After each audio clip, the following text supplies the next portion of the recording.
আউযুবিল্লাহি মিনাশ শাইতানির রাজিম বিসমিল্লাহির রহমানির রহিম। আজকে share analysis category Z part 2 নিয়ে আলোচনা করব। পার্ট 2 আজকের আলোচনায় 4টা শেয়ার আছে। আশা করি আপনার মনোযোগ দিয়ে শুনবেন। শেয়ারটা আলোচনা ভালো লাগলে সাবস্ক্রাইব করবেন, বন্ধু মহলে শেয়ার করবেন। আমার উদ্দেশ্য শুধু যারা পুঁথিগত বিদ্যা না নিয়ে শেয়ার ব্যবসা করেন তাদের জন্য। আমি হাবিব, আমি অর্থনীতির সাবেক ছাত্র, সাবেক ব্যাংকার। আমি বর্তমানে আমেরিকাতে বসবাস করি স্থায়ীভাবে এবং এখানে একটা সরকারি চাকরি করি। আজকের আলোচনার প্রথম শেয়ারটা হলো ন্যাশনাল টি কোম্পানি, সংক্ষেপে বলে এনটিসি। আজকে 4টা আলোচনা করবো, 4টাই জেড গ্রুপের শেয়ার, যার জন্য আমি দ্বিতীয়বার জেড গ্রুপ বলবো না, জেড ক্যাটাগরি। শেয়ারটা লিস্টেড হয়েছে 1979 সালে 1979-এ। শেয়ারটার অথরাইজ ক্যাপিটাল 25 কোটি, কিন্তু পেইড আপ ক্যাপিটাল হলো 29.75 কোটি। কেন এরকম হলো আমি জানি না, এটা নিয়ে আলোচনা আছে, এটা পরে করি। শেয়ারটা যদি আমরা ট্র্যাক রেকর্ড দেখি তাহলে আমরা দেখব 2025 সাল তারা এজিএম করা নেই, ডিভিডেন্ড বোনাস কিছু দেন নাই। 2024 সনে তারা কিছু দেন নাই। 2023 সনে তারা কোনো বোনাস ডিভিডেন্ড দেন নাই। 2022 সনে তারা 7.5% ক্যাশ ডিভিডেন্ড দিছে।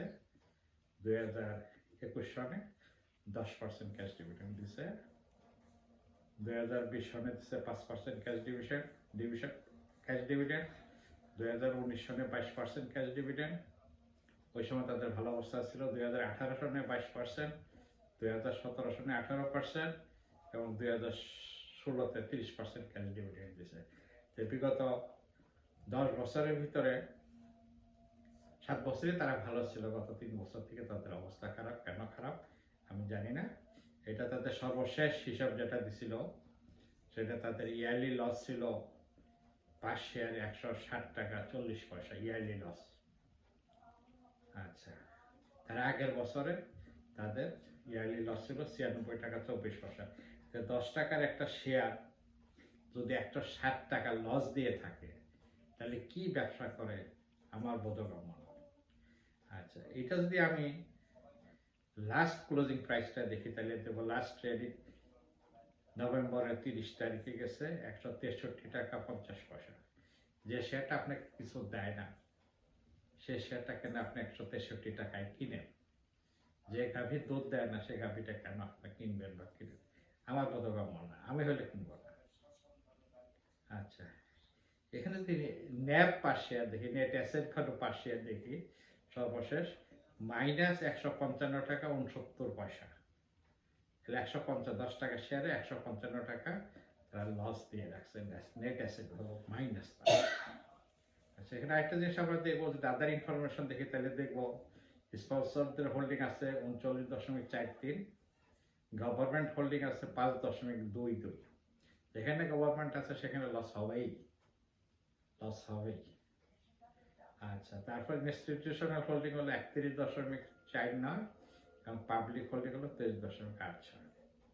এখানে যদি আর একটু বলি তাহলে আমরা দেখব যে এটা লস আছে, তার মানে নেগেটিভ রিজার্ভ হলো 38.41 কোটি টাকা নেগেটিভ রিজার্ভ।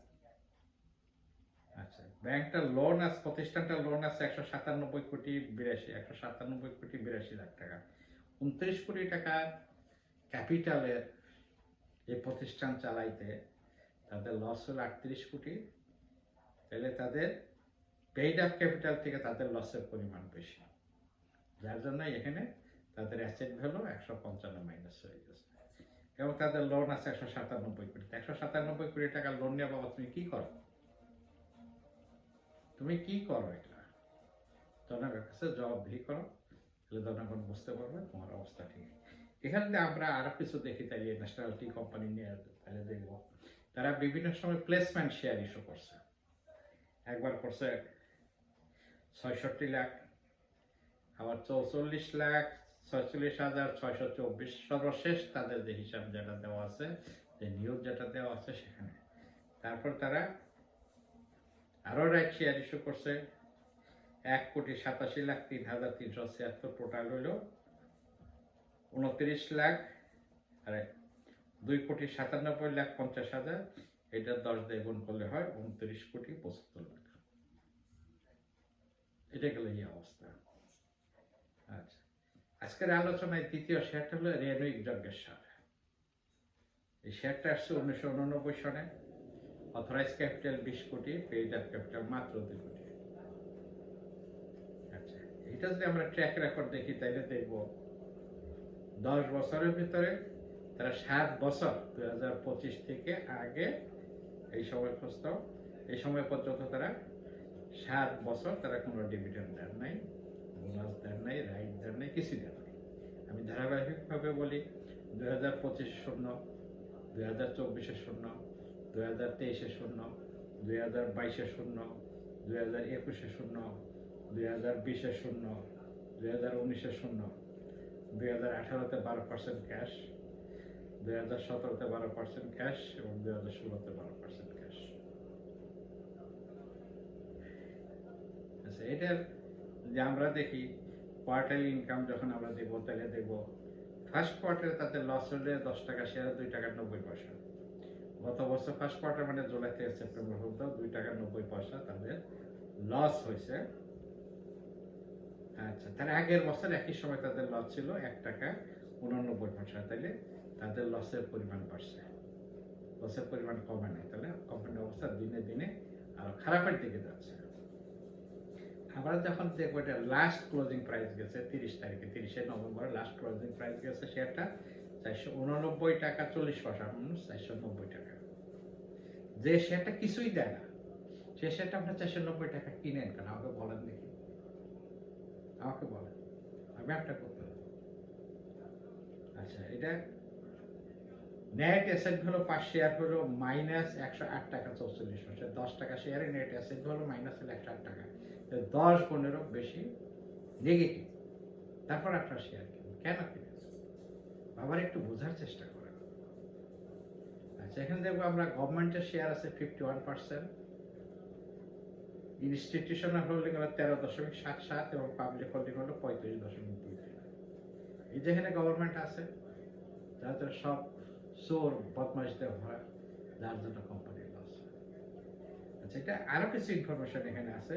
এটার রিজার্ভ নেগেটিভ হলো 22,57,00,000 টাকা। রিজার্ভ নেগেটিভ, তাহলে 2 কোটি টাকা শেয়ারে রিজার্ভ নেগেটিভ হলো 22 কোটি টাকা। আপনারা সব লুটটা খাইছেন। যদি প্রতিষ্ঠানে মাইনাসে থাকে, নেগেটিভ থাকে, আপনি 1 বছর 2 বছর 3 বছর দেখেন, তারপর প্রতিষ্ঠান বন্ধ করে দেন। আচ্ছা, এটা আদার ইনফরমেশন, তাহলে এটা 22,57,00,000 টাকা রিজার্ভে মাইনাস আছে। আর তাদের একটা ভালো জিনিস আছে, তাদের কোনো লোন নেই। ভালো, লোন দিলে তো ইন্টারেস্ট দিতে হবে। লোন নিতে গেলে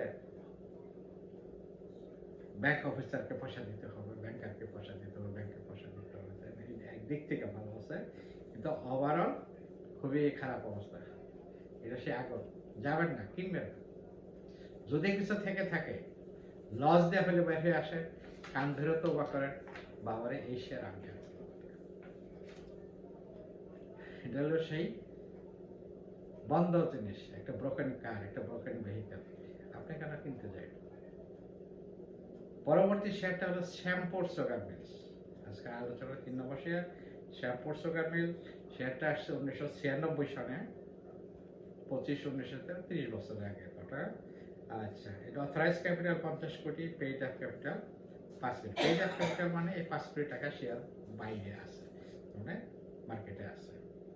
আচ্ছা, এটা যদি আমরা ট্র্যাক রেকর্ড দেখি তাহলে দেখবো খুব ভালো অবস্থা। বিগত 10 বছর 2025 থেকে 2016 পিছন দিকে যাবে, কোনো বছরে তারা কোনো ডিভিডেন্ড দেয় নাই, কোনো বোনাস দেয় নাই। তারপর শেয়ারটা মার্কেটে বেচা কিনা হয়। কেন বেচা কিনা হয় আমি জানি না। এটা নিয়ে যেসব বন্ধ জিনিস আছে সেসব জিনিসের লেনদেনও বন্ধ করা দরকার, এটা ম্যানেজমেন্ট চেঞ্জ করা দরকার, প্রয়োজনে এইসব জিনিস প্রাইভেটাইজেশন করা দরকার, বেসরকারি খাতে ছেড়ে দেওয়া দরকার। তারপরে এটা আমরা দেখবো প্রথম কোয়ার্টারে তারা লস দিয়েছে 10 কোটি টাকার শেয়ারে লস দিয়েছে 12 টাকা 42 পয়সা। গত বছর একই সময় তাদের লস ছিল 12 টাকা 36 পয়সা, তাহলে লস বাড়ছে 6 পয়সা বাড়ছে, কমে নাই। আচ্ছা, সেটা সর্বশেষ ক্লোজিং প্রাইস গেছে 183 টাকা 40 পয়সা বা 183 টাকা 10 পয়সা, 183 টাকাই ধরি, তাইলে শেয়ারটা আপনাকে কিছু দেয় না। তারপর আপনি 183 টাকা দিয়ে 10 টাকা শেয়ার কিনবেন, 18 গুণ বেশি দাম। কেন কিনেন? ব্যবসা না করেন, না করবেন তো এইসব শেয়ার কিনবেন না, ভালো শেয়ার কিনেন, সচল শেয়ার কিনেন। আচ্ছা, এইটার net asset value per share -1322 টাকা 86 পয়সা। তাহলে 10 টাকা শেয়ারে তাদের মাইনাস হলে 1322 টাকা। এইসব প্রতিষ্ঠান বিক্রি করলেও তো টাকা আসবে না। যেমন আজকাল শোনা যাচ্ছে এসালম গ্রুপের সম্পদ বিক্রি করলেও তাদের টাকা আসবে না, বেক্সিমো গ্রুপের সম্পদ বিক্রি করলেও তাদের টাকা আসবে না। এইগুলো তো সেম একই অবস্থা, এগুলো ক্যান্সার, এগুলো সব ক্যান্সার। আচ্ছা, আরও আমরা দেখবো এটা গভর্নমেন্টের পার্সেন্টেজ হলো 51%, ইনস্টিটিউশন 6.31 এবং পাবলিক হোল্ডিং হলো 42.69। আচ্ছা, এটা যদি আমরা রিজার্ভ দেখি তাহলে দেখবো নেগেটিভ রিজার্ভ 624 কোটি 96 লাখ টাকা। তাহলে 5 কোটি টাকা শেয়ারে রিজার্ভ ঘাটতি 624 কোটি 96। তাহলে তারা কি পরিমাণ খাওয়াটা খাইছে, বেতন নিছে, বোনাস নিছে, সব খরচাপাতি নিছে, কিন্তু কাজের কাজ ঠপ কাউকে কিছু দিতে পারে না, টোটালি দুর্বলতা। আচ্ছা, এটা আরো জিনিস হলো তাদের লোন হলো সর্বশেষ তথ্য অনুযায়ী লাস্ট তারা যে হিসাবটা দিছে 30 সেপ্টেম্বর ক্লোজিং এ, ফার্স্ট কোয়ার্টার ক্লোজিং এ, তাদের লোন হলো 228 কোটি 61 লাখ টাকা। তাহলে 5 কোটি টাকার একটা কোম্পানি করতে গিয়ে আপনার লস দিয়েছেন 624 কোটি, লোন নিয়েছেন 228 কোটি। এটা গেলে গেলে কই কি করেন এই টাকা দিয়ে? জিনিস তো সচল নেই। যার জন্য আমি বলবো যেখানে সরকারি শেয়ার আছে আপনি এখান থেকে বাইরে আসেন, আপনি আশা করেন না সরকার ওইসব সম্পত্তি বিক্রি করে দিয়ে আপনাদেরকে টাকা দেবে, অবশ্যই না।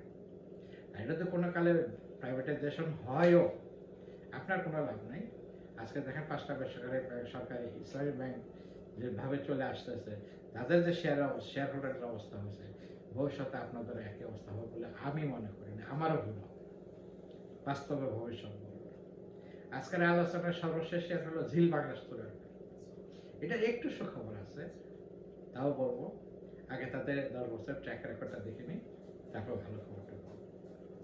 আচ্ছা, শেয়ারটা আসছে 1988 সনে, অথরাইজ ক্যাপিটাল 50 কোটি, পেইড আপ ক্যাপিটাল 6 কোটি। এটা যদি ট্র্যাক রেকর্ড দেখি ঠিক আগের মতো, শ্যামপুর সুগার মিল আর ওনারা দুই ভাই 2025 থেকে 2016 এই 10 বছরে তারা কোনো ডিভিডেন্ড দেন নাই, কোনো বোনাস দেন নাই। 24, 2025, 2024, 2023, 2022, 2021, 2020, 2019, 2018, 2017, 2016 এই 10 বছরে তারা কোনো ডিভিডেন্ড দিতে পারেন নাই, কোনো বোনাস দেন নাই। এজিএম করছেন কিনা ঠিকও জানি না, তো তারা যে ডিভিডেন্ড বোনাস দেয় নাই সেটা আমি 100% নিশ্চিত। আমি সেটা ডিএসএ ওয়েবসাইট থেকে পাওয়া 100% 100% নির্ভরযোগ্য প্রমাণ এটা।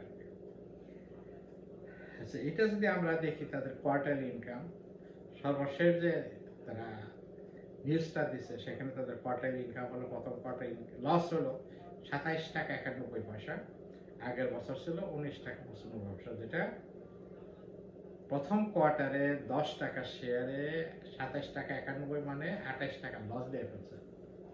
তাহলে এটা যে 4 গুণ করেন 120-30 টাকা লস হবে, তাহলে রিজার্ভের আরো ঘাটতি হবে।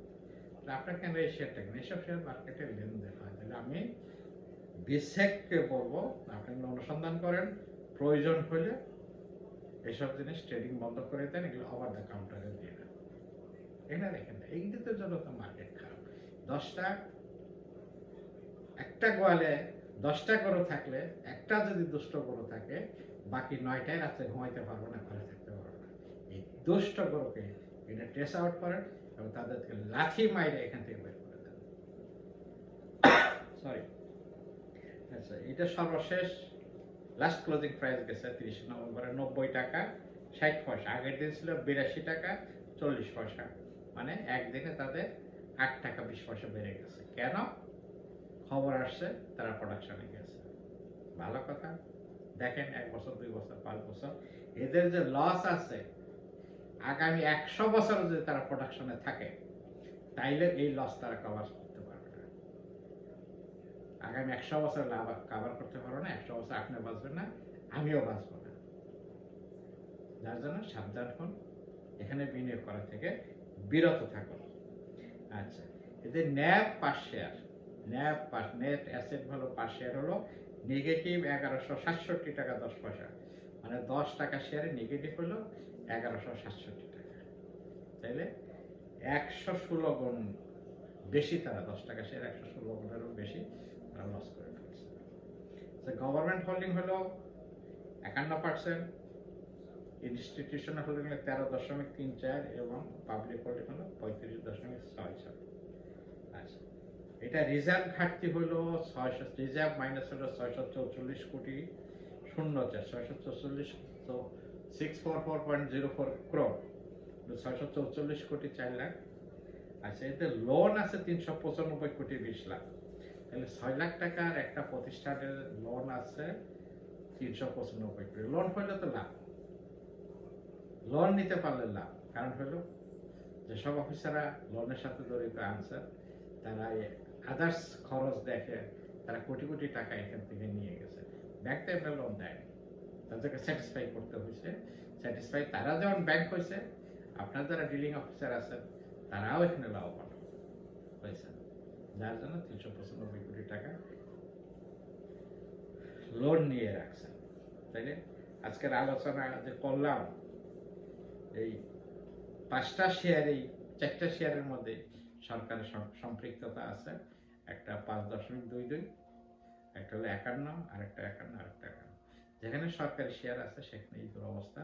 যার জন্য আমি বলবো আপনি এসব জায়গা থেকে, যেগুলো প্রাইভেট লিমিটেড কোম্পানি আছে, যেগুলো প্রাইভেট কোম্পানি আছে, বেসরকারিকরণ যারা আছে যাদেরটা আছে, আপনি সেই সব বিনিয়োগ করবেন। আশা করি আমার কথা বুঝবেন, শুনবেন, আপনাদের সরাসরি প্রশ্ন থাকলে করবেন, আমি আপনাদের উত্তর দেব।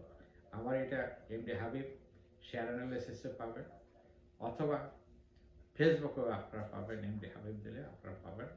আশা করি যদি জিনিসটা আলোচনাটা ভালো লাগে তাহলে শেয়ার করবেন, বন্ধু মহলে সাবস্ক্রাইব করবেন এবং বন্ধু মহলে শেয়ার করবেন। আজকের মতো এখানেই রাখি। আজকে এখানে নভেম্বর 30 তারিখ রাত 9টা 19 মিনিট রাখি। আল্লাহ হাফেজ, আসসালামু আলাইকুম।